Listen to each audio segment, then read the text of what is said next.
Welcome to Get Set Up. We are so glad you're here. My name is Twyla. I'm from California, and today we're going to be doing some yoga.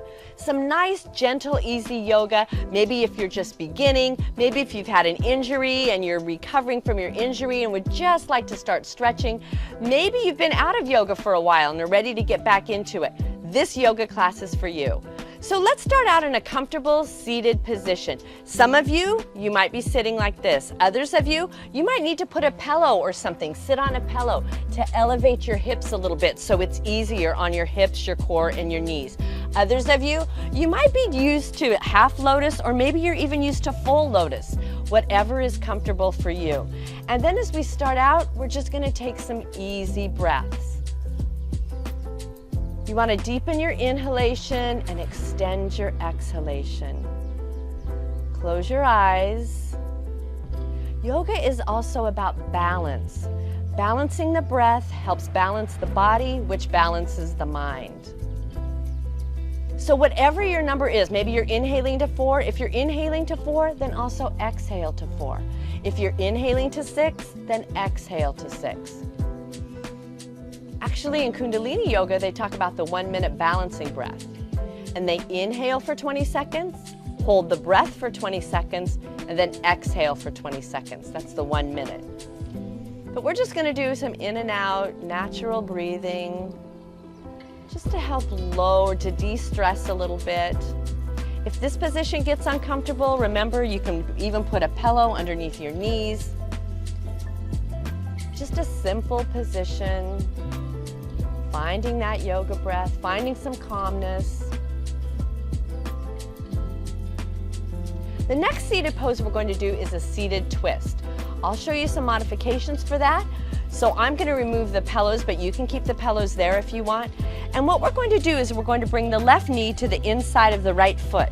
Now, if you're thinking, no, that's not really comfortable, then again, you can bring your pillows back. You can even set that foot on a pillow. If that's still not comfortable, just keep that leg straight out in front of you. I'm going to do it like this, but again, you don't have to do that. As you inhale, you lift up out of the core region. As you exhale, take your left hand behind you and slowly twist into the pose. Remember, you want to lead with the core, then the midriff, then the shoulders, lastly the head and neck. If you can look over your left shoulder, do so. Some of you, if you want a little bit more energy in the pose, you can lift your arm and look up. If that bothers your head or your neck, then keep your gaze down at that left thumb. For some of you, if you want to take the pose a little bit deeper, bring your right hand on top of your left hand and then bring your forehead to or towards the top of that hand. Again, if that's too much, just go to where it's comfortable for you. You just might bring both hands behind you and look at your fingers or your thumb. Keep that balanced breath. Now in yoga, we don't bounce in the poses. We hold the pose, so it's strengthening and stretching. Inhale as you slowly come up, keeping the hands underneath you for support. We're going to come out of the pose the same way we came into the pose. We'll lead with the hips, then the rib cage, shoulders, lastly the head and neck, because we don't want to whip the head around. Especially if you're dealing with any sort of vertigo issues or if you're prone towards dizziness, you want to make sure the head goes last. All right, let's do the other side. So again, you can modify that. Maybe you just want to stay right here and twist. That's good, but keeping that good posture, not slouching into it. Maybe you want to bring your left knee to the inside of your right foot. Again, we'll sit up and lift.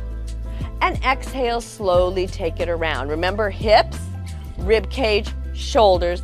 Lastly, the head and neck. And again, different modifications. Inhaling, maybe lift that left arm and look up. Exhaling, maybe take the left hand to the top of the right hand. Maybe just placing your forehead on the pillow that you have handy. Every side is different. Remember, there's not a good side or a bad side. It's just different. Not holding the breath. Keep breathing.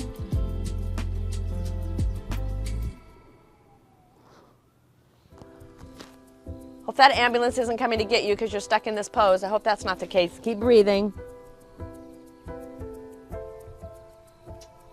Again, inhale as you come up, using your hands for support. Keep your eyes closed as you rotate slowly back to a neutral position. Good, well, we're going to return again to that seated position, whichever seated position is comfortable for you. Realign the body, ears are over the shoulders, shoulders are over the hips. Keep your breath balanced. Next pose we're going to do is the cat-cow pose. I'm going to show you the traditional cat-cow pose, but for some of you, you might want to do it seated. So to do it seated, you'll stay here, you'll take your hands on top of your knees, you'll inhale as you lift your heart, look up if that's available. Exhale as you bring your belly button back towards your spine, rounding forward. So you can do that about 5 or 6 times. The rest of you, I'm going to show you how to do it on your hands and knees. For some of you, you might need to cushion your knees, maybe place a pillow or roll your yoga mat up. Others of you can just be on your knees. So your knees are about hip distance apart. Your hands are about the same distance apart as your knees. You want your thumbs to point towards each other and your middle fingers to point forward. Like, remember those turkeys we drew in kindergarten? We drew those turkeys. We'll be the kissing turkeys here. Same thing, cat-cow. Inhale, slide those shoulders back. Lift the heart, lift the chin, point the tailbone towards the ceiling. Exhale as you slowly come forward. Take that belly button towards the spine. Now it's even important not to let your hands flop up. We're creating energy. That's going to help with any arthritic conditions. Create some energy in your thumbs and in each finger. Inhale, lift and reach, breathe and stretch. Exhale, slowly tuck forward. Chin to chest. Inhale, lift. Now again, if you're dealing with any dizziness or any vertigo, keep your gaze in one spot and just do the movement through the upper body. You can keep your gaze in one spot. Good, coming back to a neutral spine. Now the next pose we're going to do is the child's pose. Anytime throughout your yoga practice, whether it's practicing with me or anytime, you're always welcome to come into child's pose. Traditionally in child's pose, you slide back onto your heels and bring your forehead to or towards the floor. But just like there's a lot of different children, there's a lot of different child's poses. So let me show you one that might be a little bit easier on your knees and joints. Take this big fluffy pillow or maybe a rolled up towel and place it behind you. So just like this, and then you don't have to go down as far. You might be able to bring your big toes together, widen your knees apart about as far as your mat, and this is extended child's pose, and then come forward. For some of you, it might be more comfortable to bring your hands back by your knees or by your feet, palms facing up. That helps with any wrist issues. So if your wrists got tired doing the cat-cow, bring your hands back by your feet, palms facing up.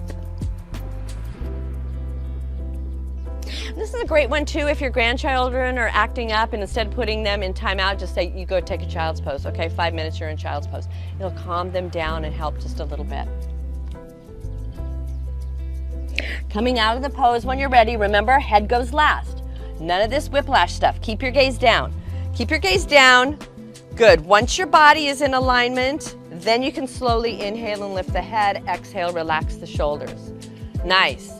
Now let's transition to Janu Shirshasana. So to do that, we're going to extend either leg, just one, pick a leg, any leg. What we don't want to do is have our hips on the diagonal. You can see that. So we're going to bring that hip around so both hips, just like headlights, are going forward. Flex your foot for more energy. If this is too much, bend your knee and place your foot on the floor. Inhale as you lift the arms overhead, looking up if that's available. And exhale, slowly coming forward. Now notice my back. I'm not rounding forward. Nice flat back, keeping the posture. Exhaling, bringing the chest towards the thigh. For some of you, you might need some extra balance. So take your fingertips to the floor and just walk forward to wherever you can feel that stretch, through the back of the leg and through the low back. You can keep your forehead towards your big toe. You could bring your forehead towards your knee. Janu Shirshasana. Remember, deep inhalation, deep exhalation. Again, if this gets to be too much, come to a child's pose, or you can bend your knee and just come forward.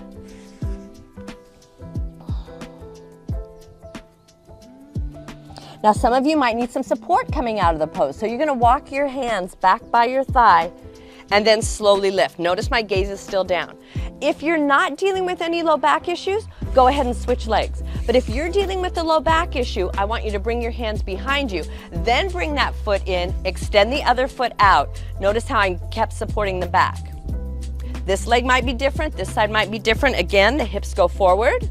Inhale as you lift, looking up if that's available. Exhale, slowly releasing over the leg. Maybe this side is different. Maybe you bring your nose to your toe.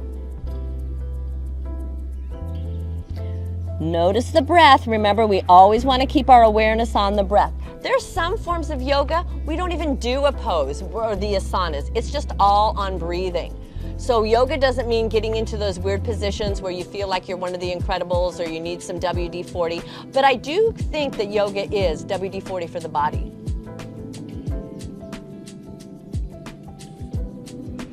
Are you exhaling? Remember, the only time we hold the breath is when we're doing underwater yoga. We are not underwater, so keep breathing.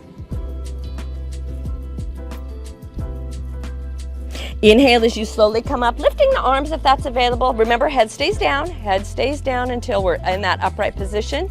Now, if you can extend that other leg out, do so. If you need support, take the hands behind you.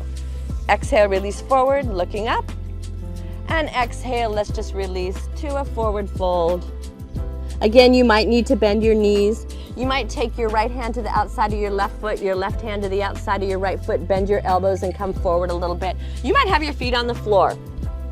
Depends on how your back feels. It depends on how tight your hamstrings are. Good. Now from here, let's recline.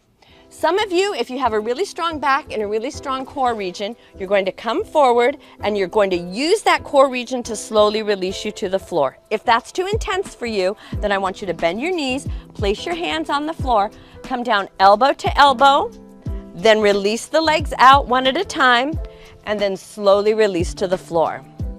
Let's do one twist on the floor. Extend your arms out to the side, perpendicular to your body, palms are up. Find that deep breath. Now bring the left big toe to the top of the right thigh. Inhale as you feel that energy through the core region. Exhale as you release. Some of you, your pillow's handy. You might need to rest your knee on the pillow. That's fine. Take the gaze, if that's comfortable for you, take the gaze to that opposite hand because it's a spinal twist. Part of your spine is the cervical region. You have cervical, thoracic, and lumbar, so the whole spine is twisting, wringing out those toxins. Finding that balanced breath, keeping your eyes closed. Inhale, come back to neutral, placing the left foot on the floor. Bend your right knee, place the right foot on the floor, realign your body a little bit.